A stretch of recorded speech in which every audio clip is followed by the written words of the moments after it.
All right. Today we have Matt Herron from the Southwest Research. Is it group or institute, Matt? Institute, Southwest Research Institute.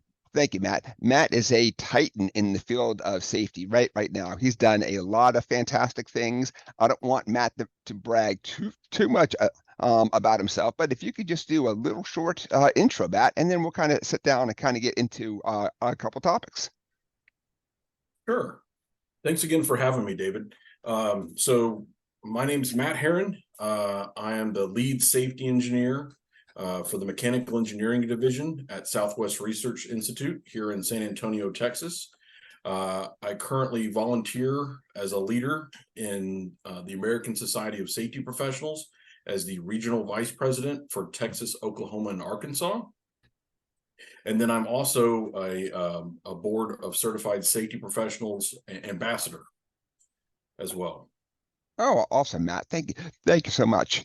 I think what I'd like to talk about is ergonomics. So Okay. I'm a little bit older than you, Matt. So when I went through school, it was like this weird, like voodoo thing. Like we're gonna measure arms and legs and alter things around, and it was I can't say it was something that was frowned upon, but people really didn't believe it. And now, of course, in all these years, we have a lot of evidence now. Could you get into a couple of tips and tricks for the audience on looking at ergonomics and really how to get this whole thing started? Sure. I can help you kind of break down the voodoo that is ergonomics. Mhm. Um, so ergonomics is basically fitting the job to the person, right? We don't want to do it the opposite. We don't want to hire a tall person to do reach high places and a shorter statured person to go down low or anything like that. And really and truly, it's about adapting that workplace and how we interact with the computer and the mouse and things like that. And then our industrial jobs we need to look at. So from a physical aspect, in that physical domain, we're basically trying to make sure that we're working in a neutral posture, reduce the amount of stress that's on the body through excessive force or repetitive motion. And so and basically it's to help, keep us healthy, right? We don't want to have those extra stresses and strains on our bodies when we're bending and twisting and as I like to call it, the poster child of ergonomics is carpal tunnel syndrome, right? Yep, So yep. again, we're trying to protect our bodies. And then in the cognitive domain, we're looking at, how do we interact with our computers right now, all the data that we're getting combated with or just barraged with, how we're so try to keep the user to where they're not overly burdened by that, right? So through cognitive ergonomics, we look at what's the best way we can interact with the data sets and things like that, for example. And then we also have organizational ergonomics, where we're trying to cut the red tape out, essentially. If there's a process that you have to get 8 different signatures for, and you got to run around for 8 different departments, let's see if we can help streamline that, right? Because we're trying to take that waste out, essentially. Because really and truly, we're trying to increase productivity, we're trying to increase safety, quality, as well as efficiency. So that's my kind of spiel on an overview of the 3 domains of ergonomics. Okay. So for your office folks, have you gone to the sit stand desk, or is it more of a personal preference for people? Most of the folks that I do ergonomic assessments for in their office, they do go to a sit stand desk. I do have one as well. Okay. Do you find any kind of challenges in everything is fine in the sitting position, but once they get to the standing, it's just not in that same position again? Not so much. I think we kind of fall back into the sitting position. Obviously we can't stand all day and we shouldn't sit all day. It's really about trying to find the right balance for each person, because each person may have some pre-existing conditions or something like that. So It's really, just to try to get you to move. Movement is good for our bodies. Hmm. And so, it's just another thing that we can add in our toolbox, essentially, right? Hmm. And Okay, very I good. always recommend that you get up, go to the coffee, or get up a little bit throughout the um, throughout the day, just so you break that monotony up of um, sitting all day. Yeah, yeah.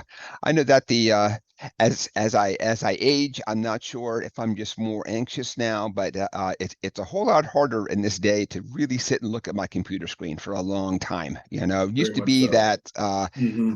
you could just get up and get around and you got to walk the floor, but sometimes you get stuck inside your office and you're writing procedures, and it can really make for a tough day if you can't really sit down and break it up too, a lot Yeah, of for times. sure. A lot of times. So when you guys do the testing of certain things, do you have any what you would say really different forms of the ergonomics, since people have to get into different positions um, for doing maintenance and work like that? Yes, most definitely. In the world of industrial ergonomics, we really do need to be thinking about when we're designing these pieces of equipment and when we're putting them into a building, how are we going to maintain that, right?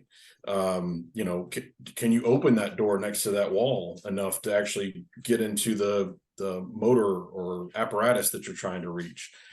So we do try to do a good job of um, providing some guidelines with that. Also, looking at, what is the frequency that you're going to be in there. So yeah, those are definitely good things to look at, especially when you're designing a new piece of equipment or a new building for some additional capabilities. Keep that on your radar. Oh yeah, yeah, yeah. So a lot of my industry stuff is going to be over in the there like chemical field. So sometimes the storage is outside, sometimes the storage is inside, and there's definitely times that the first time I probably really stumbled upon this whole thing with ergonomics and talking to the maintenance folks, I just found that I could never find a chemical spill, but I could never find these mats anywhere. And then at Mhm. one point I saw where somebody had like folded it up and taken some duct tape. And I'm like, well, what's this whole thing? And the guys are like, well, we use this for kneeling on rocks, for kneeling on Mhm. concrete and kneeling on.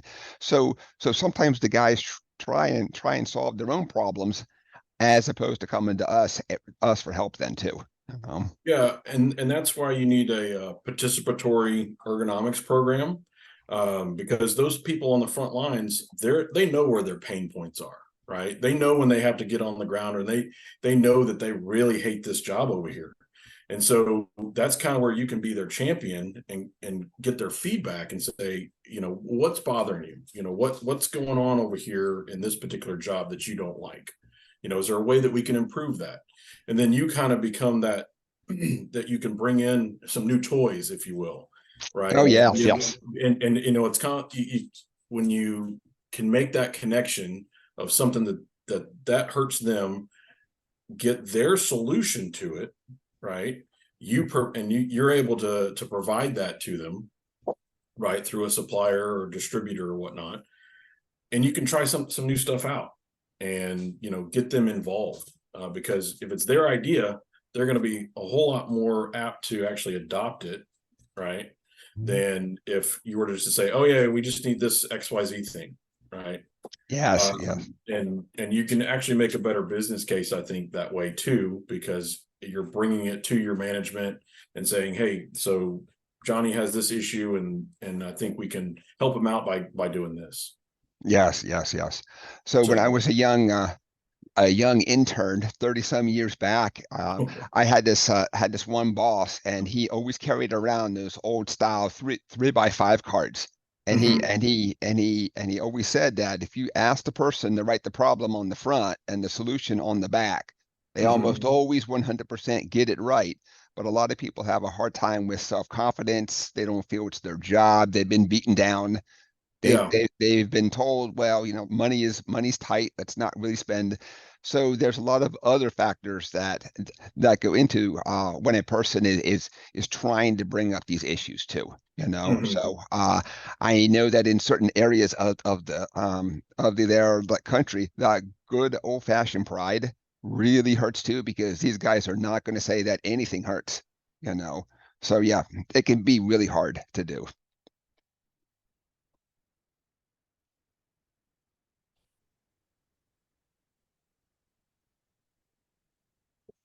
Unfortunately, you're freezing up there a little bit, David.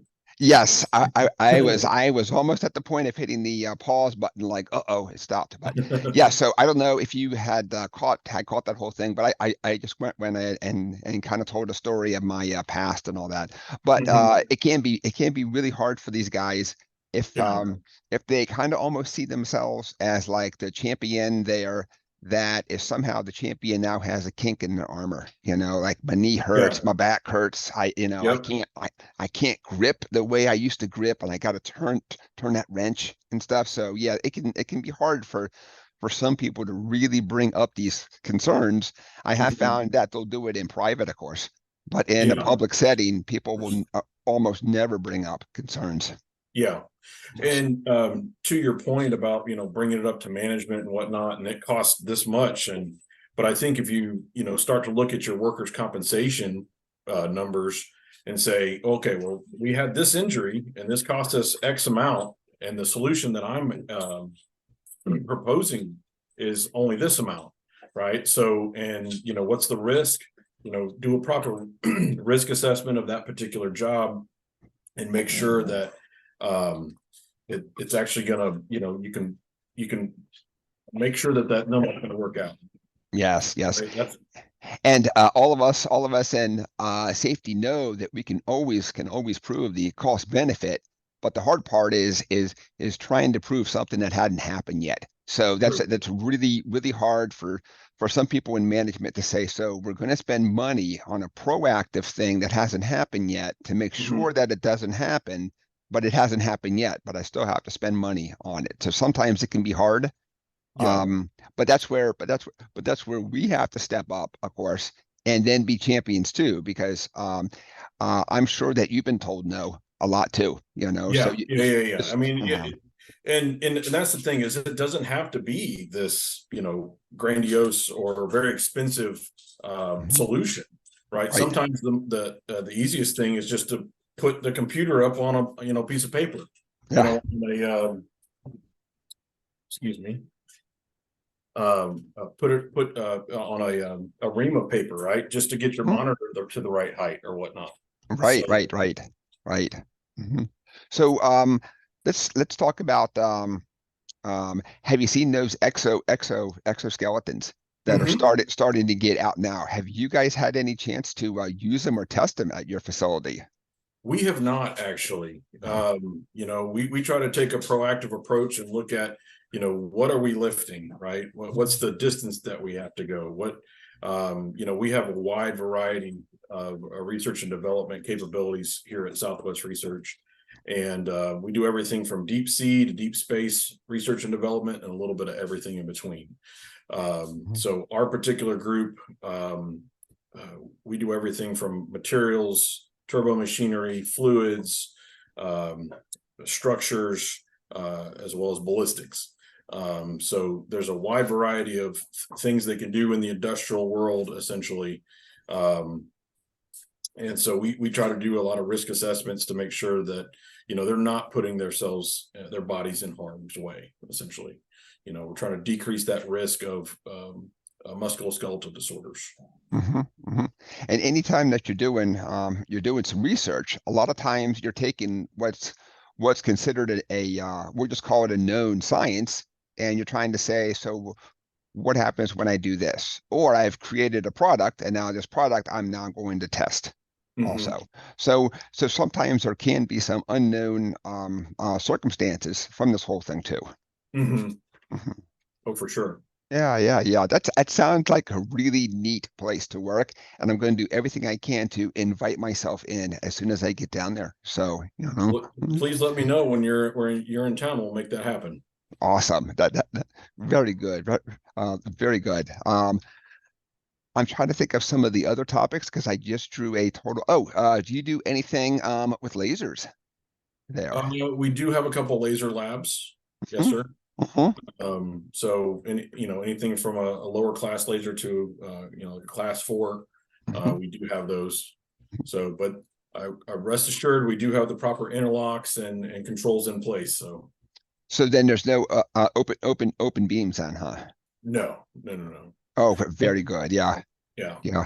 Yeah. I know all of us are flawed humans, and I like to think that we're going to look at a light that's on that says, laser in use and all that too. So I always get really, really worried about open beam stuff then. Mhm. Oh, for So sure. yeah, yeah, yeah, yeah.